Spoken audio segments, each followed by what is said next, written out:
سورہ قیامہ شروع کرتی ہوں اللہ تعالیٰ کے پاک نام سے جو بڑا مہربان اور نہایت رحم کرنے والا ہے۔ نہیں ہم کو روز قیامت کی قسم، اور نہیں ہم کو نفس لوامہ کی قسم۔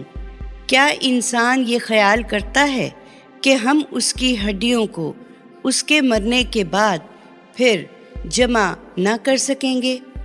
کیوں نہیں، ضرور جمع کریں گے، اور ہم تو اس کی انگلیوں کے پوروں تک کو درست کرنے پر قادر ہیں۔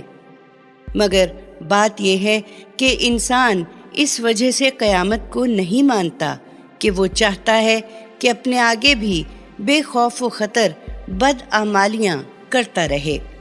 پوچھتا ہے کہ بھلا روز قیامت کب ہوگا؟ پس جب نگاہیں خیرہ ہو جائیں گی اور چاند گہنا جائے گا، سورج اور چاند اکٹھے کر دیے جائیں گے، اس دن یہی منکر انسان کہے گا کہ کہاں بھاگ کر جاؤں؟ ہرگز نہیں، اس دن کہیں پناہ نہیں۔ اس دن ٹھکانہ تو تیرے رب ہی کے پاس ہوگا۔ اس دن انسان کو جتا دیا جائے گا کہ اس نے کیا آگے بھیجا تھا اور کیا پیچھے چھوڑا تھا، بلکہ انسان خود ہی اپنے آپ کو خوب جانتا ہے، اگرچہ اپنے تئیں بے قصور ثابت کرنے کے لیے کتنے ہی بہانے پیش کرے۔ اے پیغمبر، اس وحی کو یاد کرنے کے لیے اپنی زبان کو جلدی نہ چلاؤ۔ تم چاہتے ہو کہ تم کو وحی جلدی سے یاد ہو جائے، بے شک اس کا تمہارے سینے میں جمع کرنا اور اس کا تمہاری زبان سے پڑھوانا ہمارے ذمہ ہے۔ پس جب ہم اسے پڑھ رہے ہوں تو تم اس کی پیروی کیا کرو، پھر اس کا سمجھا دینا بھی ہمارے ذمہ ہے۔ ہرگز نہیں، اصل بات یہ ہے کہ تم لوگ عاجلہ سے محبت رکھتے ہو اور آخرت کو چھوڑے ہوئے ہو۔ کتنے چہرے اس دن تر و تازہ ہوں گے، اپنے رب کو دیکھ رہے ہوں گے، اور کتنے چہرے اس دن اداس ہوں گے اور سمجھ رہے ہوں گے کہ ان کے ساتھ کمر توڑ دینے والا معاملہ کیا جائے گا۔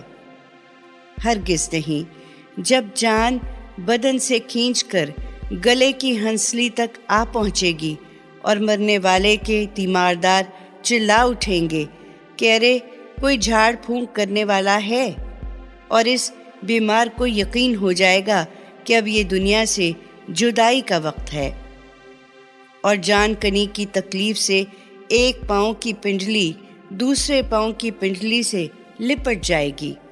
اے انسان، جب یہ حالتیں پیش آئیں گی اس دن تجھ کو اپنے رب کی طرف چلنا ہوگا۔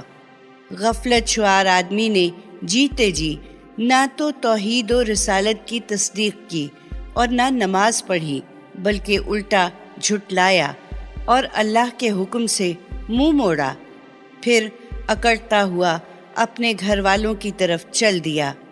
تیری شامت آ ہی گئی، ہاں تیری شامت آ ہی گئی ہے۔ کیا انسان نے یہ سمجھ رکھا ہے کہ اس کو بلا باز پرس یوں ہی چھوڑ دیا جائے گا؟ کیا ابتدا میں وہ منی کا ایک قطرہ نہ تھا، عورت کے رحم میں ٹپکایا گیا تھا، پھر وہ خون کا لوتھڑا بنا، پھر اللہ نے اس کو انسان بنایا، پھر اس کے اعضاء درست کیے، پھر اس سے مرد اور عورت کی دو قسمیں بنائیں۔